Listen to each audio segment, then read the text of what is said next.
जय हिंद। आज इस वीडियो के साथ आपका 10th क्लास का फर्स्ट चैप्टर ख़त्म होने वाला है, क्योंकि और जो भी क्वेश्चन बचे थे जो कि आपसे मतलब थोड़ा सा दिमाग लगाने पे एक्स्ट्रा बन जाता, लेकिन आपको वो भी अगर नहीं पता है, नहीं बनाने आ रहा है, तो ये वीडियो के साथ आपका पूरा कंसेप्ट ही क्लियर हो जाएगा, पूरा चैप्टर ही खत्म हो जाएगा। ठीक है, तो देखिए इस वीडियो में कुछ चुनिंदा क्वेश्चन है जिसमें आपको प्रॉब्लम हो सकता था, इसलिए मैं यहाँ पे लाया हूँ। देखिए जैसे ये एक क्वेश्चन है, ये 1.2 का ही है शायद।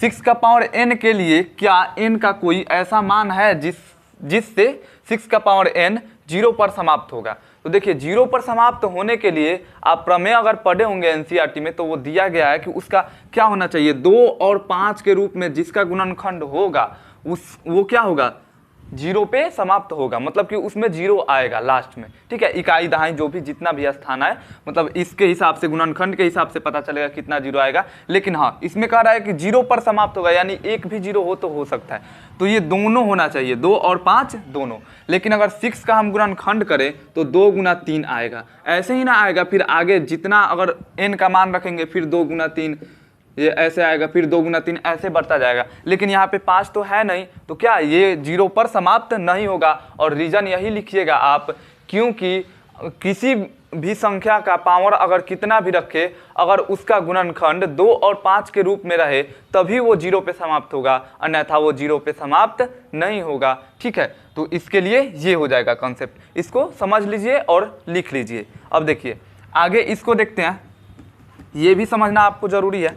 कह रहा है कि इतना गुना फिर प्लस 13 और इतना गुना इतना प्लस 5 भाज्य संख्या है, अगर है तो क्यों है बताना है। तो देखिए जब भी हम किसी संख्या में ना गुना करते हैं, मान लीजिए कोई भी संख्या है, किसी में भी अगर है प्लस 5 कर रहे हैं, 5 मतलब कि यहाँ पे गुना है, गुना 5 और फिर प्लस 5 जोड़ दे रहे हैं ना, तो ये 5 से अवश्य ही विभाजित होगा। कैसे देखिए बताता हूँ मैं।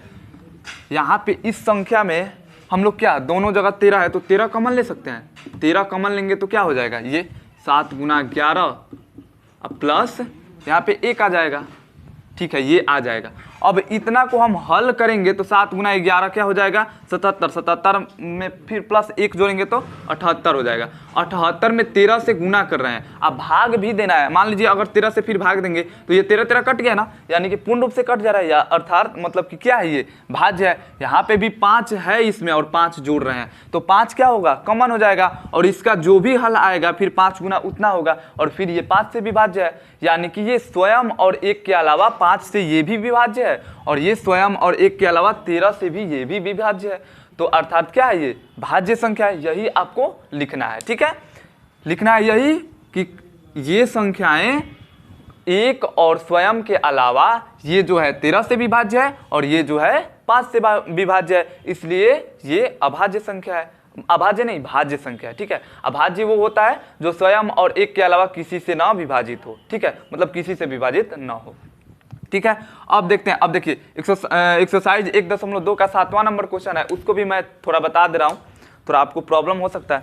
देखिए कह रहा है क्वेश्चन, किसी खेल के मैदान में चारों ओर एक वृत्ताकार पथ है, इस मैदान का एक चक्कर लगाने में सोनिया को 18 मिनट लगते हैं, जबकि इसी मैदान का एक चक्कर लगाने में रवि को 12 मिनट लगते हैं। मान लीजिए वे दोनों एक ही स्थान से एक ही समय पर चलना प्रारंभ करके एक ही दिशा में चलते हैं, कितने समय बाद वे पुनः प्रारंभिक स्थान पर मिलेंगे।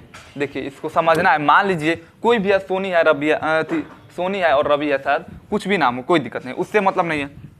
मान लीजिए ये वृत्त है, ऐसा गोलाकार पथ है, मतलब थोड़ा कोई दिक्कत नहीं। यहाँ से ये भी चलना प्रारंभ किया, मान लीजिए R, और ये S, ये भी दोनों प्रारंभ किए चलना।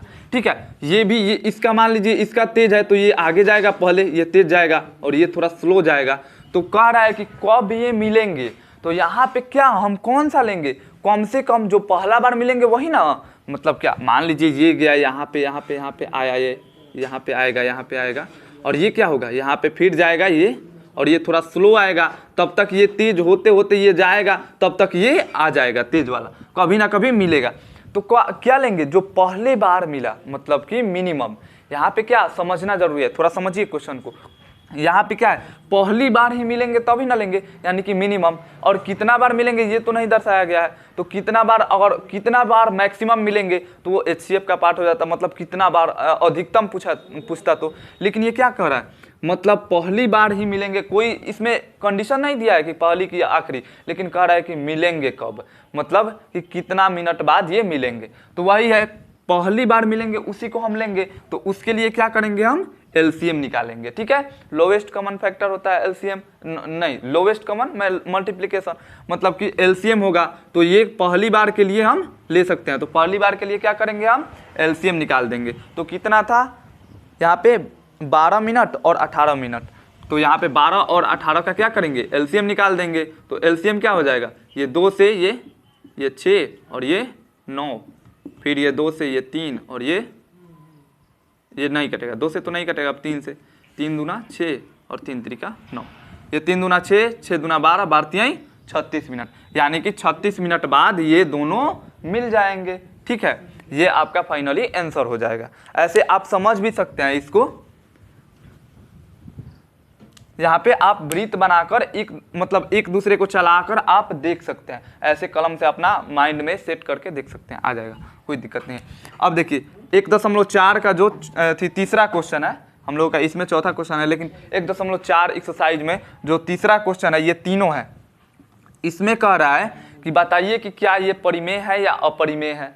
ठीक है, और अपरिमेय या परिमेय है तो इसका अभाज्य गुणनखंड के रूप में भी वो भी कुछ दर्शाना है। तो मैं आपको बता दे रहा हूँ, देखिए कोई भी संख्या परिमेय कब होगी, जब उसका कोई जो क्या होता है, प्रसार जो होता है, मतलब दशमलव प्रसार, वो क्या हो, शांत हो या शांत आवर्ती हो। ठीक है, शांत हो या शांत आवर्ती हो। देखिए ये जो क्वेश्चन है ये वाला, ये शांत नहीं है, लेकिन शांत क्या है, आवर्ती है, यही बार बार रिपीट हो रहा है, शांत आवर्ती है, तो ये परिमेय होगा। ठीक है, ये परिमेय होगा। लेकिन इस क्वेश्चन को देखिए ध्यान से, इस क्वेश्चन में शांत तो है ही नहीं, अशांत भी है, ऊपर से क्या है, ये आवर्ती भी नहीं है, क्योंकि यहाँ पे 1201 है, फिर 12001 है, फिर 12001, मतलब जो भी है यहाँ पे कोई सीमा नहीं है, मतलब एक सीक्वेंस में नहीं बढ़ रहा है। यहाँ पे क्या है, यही फिर रिपीट हो जाएगा, फिर वही रिपीट हो जाएगा, वही रिपीट हो जाएगा, बार का मतलब वही होता है। और ये क्या है, ये तो शांत ही है, मतलब कि इसके आगे ये बढ़ेगा ही नहीं,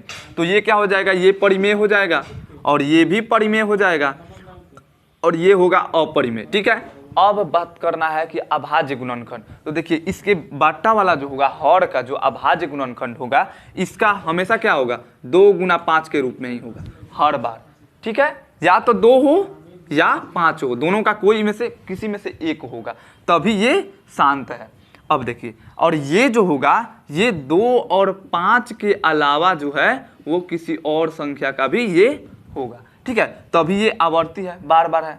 और ये जो होगा, ये एक तो सीधा, ये तो अपरिमेय संख्या ही हो गया, ये तो अपरिमेय हो गया। पूछ रहा है कि अगर परिमेय है तो उसका क्या है, अभाज्य गुणनखंड को दर्शाइए कि कैसे है उसका अभाज्य गुणनखंड, और जो अपरिमेय है उसको अपरिमेय बताइए। तो ये क्या है, अपरिमेय है, और ये जो परिमेय है ये 2 गुना 5 के रूप में ही है केवल इनका हर, और इनका जो हर है 2 और 5 के अलावा भी किसी संख्या, 7 भी हो सकता है, 8 भी हो सकता है, 9 भी हो सकता है, यहाँ पे कुछ भी हो सकता है। ठीक है, तो आप रख सकते हैं, मतलब यहाँ पे बताना है कि 2 और 5 के अलावा भी कोई संख्या हो सकती है, यही आपका आंसर हो जाएगा। ठीक है, तो इस वीडियो के साथ आपका पूरा चैप्टर खत्म हो गया। अगर नहीं देखे हैं पूरा वीडियो तो आप देख सकते हैं, चैनल पे उपलब्ध है, उसका मैंने प्लेलिस्ट बना दिया है, आप जाकर देख सकते हैं। तो चलिए मिलते हैं नेक्स्ट वीडियो में, तब तक के लिए जय हिंद।